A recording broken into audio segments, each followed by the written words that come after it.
ठीक है, previous class में तो यही पढ़ रहे थे, basic values of Indian constitution, है ना, यानी भारतीय संविधान के आधारभूत मूल्य। आज हमारा पॉइंट होगा कौन सा? स्वतंत्रता, ठीक है, यानी कि लिबर्टी।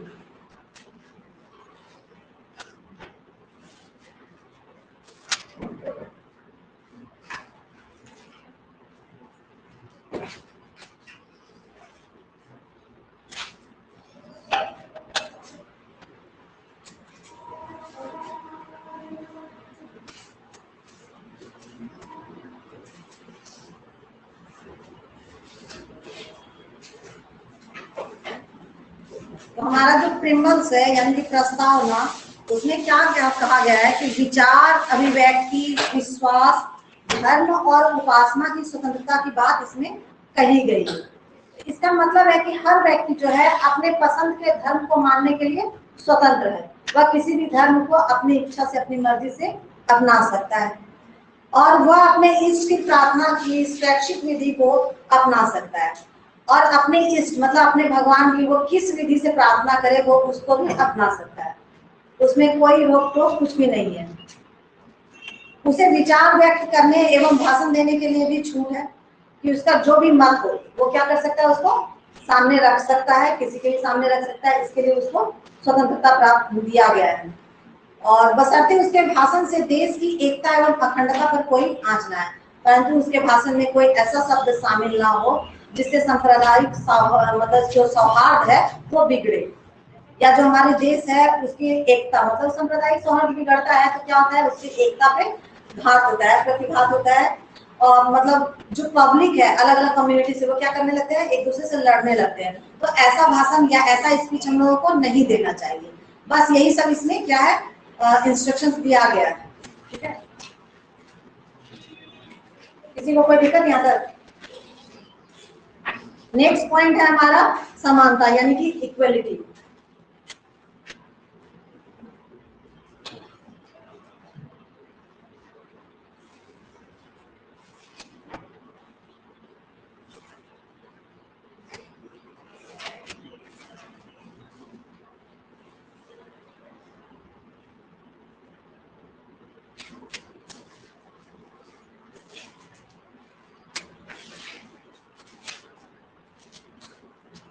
समानता से अभिप्राय है कि अपने व्यक्तित्व की समुचित विकास के लिए, ठीक है, प्रत्येक नागरिक को समान अवसर उपलब्ध होना चाहिए और सभी नागरिक केवल अपनी क्षमता, गुण और प्रतिभा के अनुसार सभी लोग पद, सम्मान और स्थान समान रूप से पाने के हकदार। सेल्फ डेवलपमेंट, ठीक है, इसका भी प्रावधान दिया गया है कि वह सेल्फ डेवलपमेंट कर सकता है और इसके लिए सभी को क्या होता है, एक समान अवसर, है ना, जो भी अपॉर्चुनिटी है वो क्या होना चाहिए, एक समान होना चाहिए, सभी को उपलब्ध होना चाहिए। और जो भी व्यक्ति है, जो भी पर्सन है, अपनी क्षमता, अपनी कैपेबिलिटी, अपने गुण और अपनी प्रतिभा के अनुसार, ठीक है, जो भी उसने उसकी प्रतिभाएं छिपी हुई है उसके अनुसार क्या कर सकता है, वो किसी भी पद, मतलब जो भी पोस्ट वगैरह है, अगर तुम कह सकते हो, चाहे पॉलिटिशियन के क्षेत्र में, मतलब पॉलिटिक्स के क्षेत्र में हो या फिर कोई गवर्नमेंटल क्षेत्र में, इसमें डिपार्टमेंट में हो, वो क्या कर सकता है, अपने क्षमता के ऊपर, अपने कैपेसिटी के अकॉर्डिंग वो उसको प्राप्त कर सकता है। सभी को ये समान अधिकार दिया गया है कि ऐसा समान अवसर सभी को मिलना चाहिए, है ना। कोई ऐसा नहीं है कि किसी को मतलब दिया गया कि हाँ तुम ये इस पद में रह सकते हो, इस काम को कर सकते हो और दूसरा नहीं कर सकता है।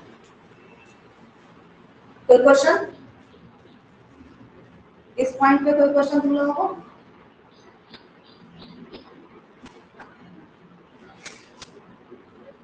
और क्या बोला जा रहा है कि सार्वजनिक स्थान में प्रवेश सबके लिए सुलभ है और समानता के सिद्धांत के आधार पर छुआछूत को दंडनीय अपराध घोषित किया गया है।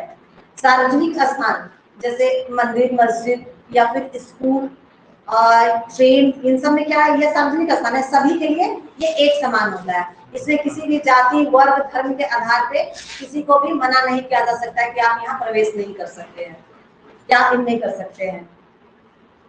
और इसको क्या किया गया है, दंडनीय अपराध, है ना। अगर ऐसा कोई करता है तो उसको क्या होगा, सजा होगा। कॉन्स्टिट्यूशन में ये प्रावधान दिया गया है। नेक्स्ट पॉइंट हमारा आता है फ्रेटर्निटी यानी बंधुता।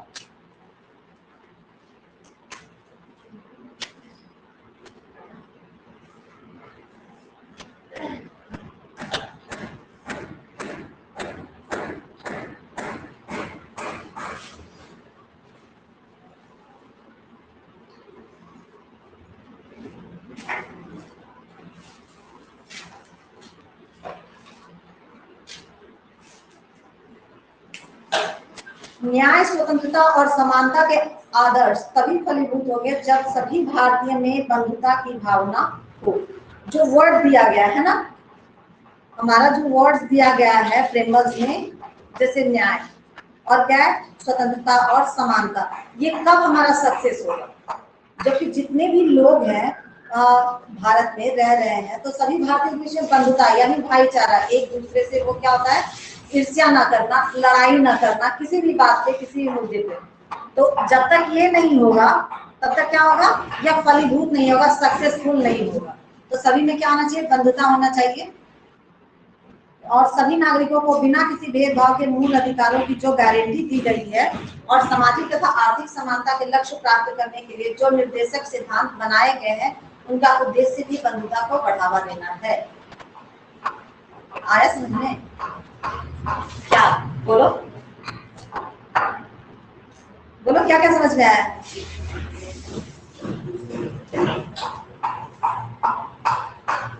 किसी भी कम्युनिटी से, किसी भी जाति धर्म के किसी भी व्यक्ति से बिना भेदभाव किए, ठीक है ना, सामाजिक और आर्थिक समानता, कल हम तुम लोगों को बताए थे, है ना, समाज में सबको एक साथ मिलजुल करके रहना चाहिए और सभी को सेल्फ डेवलपमेंट का क्या होता है, समान अवसर प्राप्त होना चाहिए। और आर्थिक समानता, अगर वो क्या है, गरीब है या फिर निम्न वर्ग से बिलोंग करता है वो, तो सरकार क्या करती है, अगर किसी का रोजगार नहीं है, तो जैसे योजना चल रहा है रोजगार गारंटी योजना, सरकार क्या करती है, उसको रोजगार उपलब्ध करवाती है। किसी के पास रहने के लिए घर नहीं है, निम्न वर्ग का है, तो उसको चिन्हित करके सरकार क्या करती है, उसके रहने के लिए आवास का निर्माण करवाती है। तो क्या होता है, सभी को एक समान लाने की कोशिश हो रही है। और क्या कर बोला जा रहा है कि उनका उद्देश्य भी बंधुता को बढ़ावा देना है। और जब सब मिलजुल करके कार्य करते हैं तो क्या होता है, एक दूसरे में क्या होती है, बंधुत्व की भावना, भाईचारे की भावना पनपती है और वो और आगे बढ़ती है। क्लियर? कोई प्रॉब्लम? नेक्स्ट है हमारा व्यक्ति की गरिमा, ठीक है, यानी किसी भी व्यक्ति का सम्मान, उसका रिस्पेक्ट। क्या बोला है, हर व्यक्ति क्या होता है, महत्वपूर्ण होता है, आत्मसम्मान के साथ जीवन जीने का अधिकार सभी को होना चाहिए। होना चाहिए या नहीं? बिल्कुल होना चाहिए। और बंधुता से व्यक्ति की गरिमा को सुरक्षित रखने तथा बढ़ावा देने की आशा की जाती है। ये जो भाईचारा है ना, लोगों के बीच जो बंधुता है या आपसी अट्रैक्शन, चाहे कोई भी कम्युनिटी के व्यक्ति के साथ हम समाज रहते हैं, क्योंकि सभी लोग रहते हैं वहां पे, तो क्या होता है, रहते रहते एक दूसरे के साथ क्या होता है, व्यक्ति अटैच हो जाता है, उसमें भाईचारा, कोई किसी मुसीबत में तो दूसरा उसका हेल्प करता है, बिना यह देखे किसकी, वह किस जाति का है, किस धर्म का है ना, या निम्न वर्ग का है, उच्च वर्ग का है, यह देखे बिना। और उसकी जब मदद करता है वो, तो क्या होता है, उसको भी क्या फील होता है, अपने प्राउड फील होता है कि हमारा पड़ोसी अच्छा है, या हमें भी सम्मान से जीने का हक है। कोई प्रॉब्लम हो रहा है?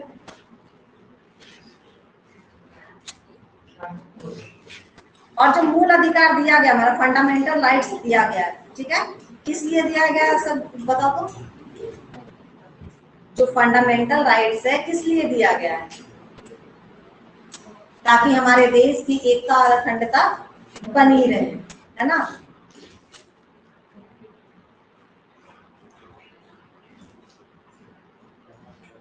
दो 2014 से 21 अक्टूबर को राष्ट्रीय एकता दिवस के रूप में मनाया जाता है।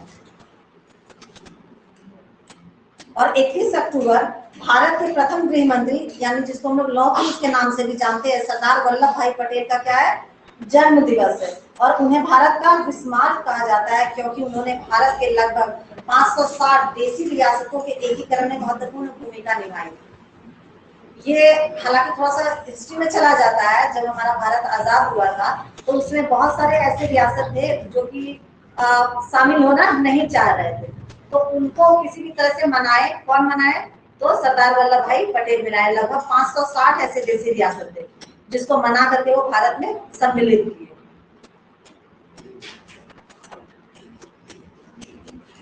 क्या बोल रहा है, व्यक्ति की गरिमा को तभी सुरक्षित रखा जा सकता है जब राष्ट्र की एकता व अखंडता सुरक्षित रहे। इसलिए अनुच्छेद 51A यानी कि 51 को, ठीक है, के अंतर्गत सभी नागरिकों को यह कर्तव्य बना दिया गया है कि वह भारत की संप्रभुता व एकता अखंडता की रक्षा करे और ऐसे मामले में जो राष्ट्र की एकता व अखंडता के लिए खतरा बन सकते हैं, सभी नागरिकों को यह आशा की जाती है कि वे सभी भेदभावों को भुलाकर तथा अपने निजी स्वार्थों से ऊपर उठकर उनका सम्मान करें, है ना। ये जो हमेशा लोग लड़ते रहता है, कोई राम के लिए तो कोई अल्लाह के लिए, ये नहीं होना चाहिए। इन सब चीजों से ऊपर उठकर क्या करना चाहिए, एक दूसरे के साथ भाईचारे से रहना चाहिए, क्योंकि एक दिन तो ऊपर सभी को जाना है ना। और ऊपर वाला नहीं लड़ता है कि हम अलग है तुम अलग हो, है ना। भगवान का भी भेदभाव नहीं करता या अल्लाह का भी भेदभाव नहीं करता। ऐसा नहीं है कि जो दूसरे कम्युनिटी के लोग हैं उसको ज्यादा सुख सुविधाएं प्राप्त है और अदर कम्युनिटीज को नहीं है।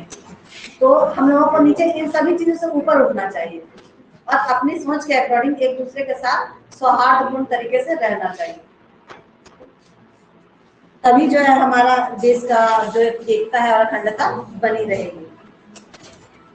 अब क्या हो रहा है, भारत के राष्ट्रपति के संबंध में कुछ जो इंटरेस्टिंग जानकारी इंफॉर्मेशन है वो देख लो। डॉक्टर राजेंद्र प्रसाद जो है भारत के प्रथम राष्ट्रपति थे। वे बिहार के सिवान जिले से, ठीक है, जीरादेई नामक गांव से थे और वे 2 बार लगातार राष्ट्रपति निर्वाचित थे।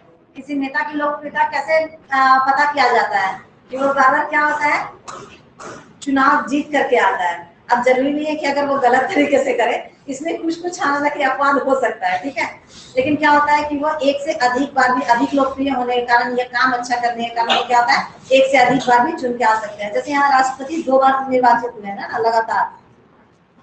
नेक्स्ट है क्या, दूसरा, डॉक्टर सर्वपल्लवी राधाकृष्णन 2 बार उपराष्ट्रपति बने, ठीक है, एवं 1 बार राष्ट्रपति रहे। वे एक शिक्षक भी रह चुके हैं और उनके जन्म दिवस को हम लोग क्या करते हैं, शिक्षक दिवस के रूप में मनाते हैं। और क्या है, नीलम संजीव रेड्डी निर्विरोध राष्ट्रपति चुने जाने वाले पहले व्यक्ति थे। निर्विरोध मतलब किसी ने भी विरोध नहीं किया कि राष्ट्रपति नहीं बनेंगे, उनको इसके लिए पोल की जरूरत यानी वोट की जरूरत नहीं पड़ी। सभी एक मत से रेडी हो गए कि इनको ही चुना जाना चाहिए सर्वसम्मति से। और है प्रतिभा देवी सिंह पाटिल, तुम लोग तो सब जानती होगी, ये हाल ही की बात है। प्रतिभा देवी सिंह पाटिल जो है प्रथम महिला राष्ट्रपति रही भारत की, है ना। और हमारे आते हैं अब्दुल कलाम, एपीजे अब्दुल कलाम। उनका पूरा नाम क्या है, अबुल काकुल जैनुद्दीन अब्दुल कलाम, है ना, अब्दुल कलाम। और राष्ट्रपति बनने से पहले क्या थे, वैज्ञानिक थे। उन्हें मिसाइल मैन के नाम से भी जाना जाता है। और सेवानिवृत्ति के बाद वो क्या किए, शिक्षण कार्य से जुड़ गए।